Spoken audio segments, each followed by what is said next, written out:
There are a few gaming phones out there, and you can all argue that there's no need for a dedicated gaming phone. But I beg to differ. Today, we're taking a look at the ASUS ROG Phone 7, a great gaming phone that could also double as a great daily driver. Stay tuned to find out more. The ASUS ROG Phone 7 comes in two variants, the standard model and the Ultimate Edition. The standard version is impressive on its own, but the Ultimate Edition takes it up a notch with its exclusive features.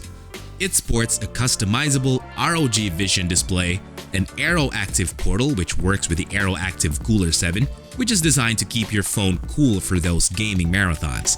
But more on that later. Under the hood, the ROG Phone 7 is powered by the Snapdragon 8 Gen 2 processor, ensuring lightning-fast performance that's essential for gaming. You can choose between 12GB or 16GB of LPDDR5X RAM, but I suggest getting the 16GB, which is useful in everything, especially if you consider yourself a power user, one who does everything on his phone. Storage-wise, there's the spacious 512GB of UFS 4.0 storage, which is a ton for a smartphone, but for some reason, you won't find a micro SD card slot in there. The display is where the ROG Phone 7 really shines. It features a 6.78-inch dynamic AMOLED screen with FHD Plus resolution. The real game changer is its 165Hz refresh rate, which is paired with a 720Hz touch sampling rate, which promises ultra-smooth gameplay and responsive controls. Another thing that the ROG Phone stepped up over the others is its hefty 6000 mAh dual cell battery, which can last for up to 18.5 hours when used continuously on 5G mobile data. Not Wi-Fi, so it's pretty impressive. And of course, that'll translate to a couple of days of use, probably 3 if you just let it be.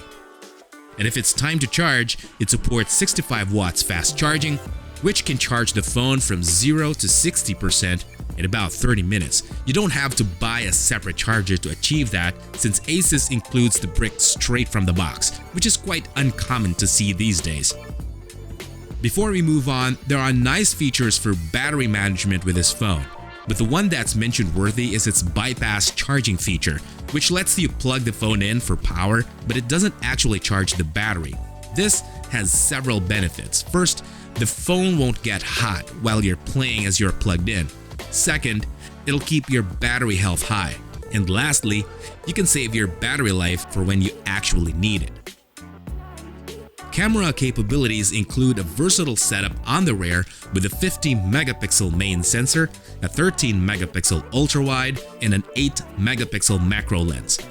While on the front, it boasts a 32-megapixel camera for clear selfies. While the camera setup is decent, especially for a gaming phone, it might not match up to other flagship devices, particularly in terms of versatility and low-light performance, and for some reason, none of the cameras even have optical image stabilization.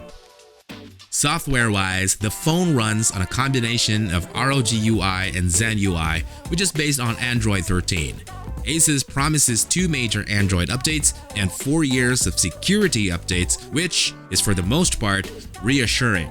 The phone's IP54 certification offers some degree of dust and water resistance, but to be honest, it's basically not resistance at all. It can be a bummer since phones at this price are expected to have high IP ratings, but it's to be expected especially for the Ultimate Edition, since that phone has the Aero Active port that literally opens a part of the phone for cooling. One of the standout and classic features of the ROG Phone 7 is its air triggers. These provide a tactile, console-like experience that's very helpful for gamers.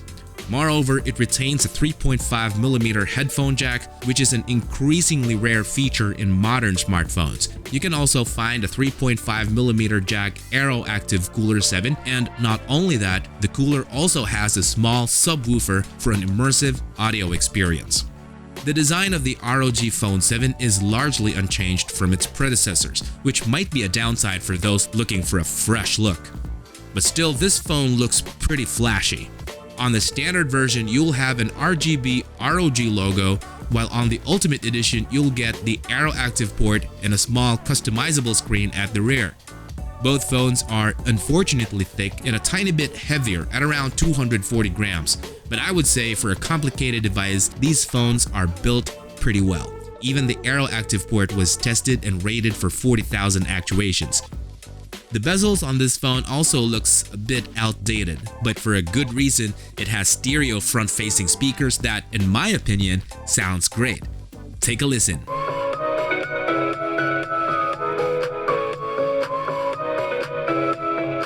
As we mentioned a while back, the cooler that you can attach to the back of these phones has a subwoofer that'll take your sound experience to a different level. So with that said, this phone is highly gaming focused, but does it have qualities that make it a great daily driver? Well, the IP rating is not high for me to be comfortable to use this everywhere. It's pretty thick and heavy compared to other phones, and its cameras aren't on par with other phones at this price point. But there's one thing that makes this phone stand out. Its battery life. Would I recommend it for everyone? My straight answer to that would be not really, since I know most people care about cameras these days, and for $999, it's quite a hefty investment for most people. But if you really care about gaming or sheer processing power or having the best battery life, then I highly recommend the ROG Phone 7 for you. If you're interested in the ROG Phone 7, just scan this QR code or check the links in the description box below. As always, please consider subscribing to my channel for more tech reviews just like this one. Would you daily drive or invest in an ROG Phone 7? Is there a better gaming phone out there? Leave a comment below. For now, this is Marty, and I'll see you in the next video.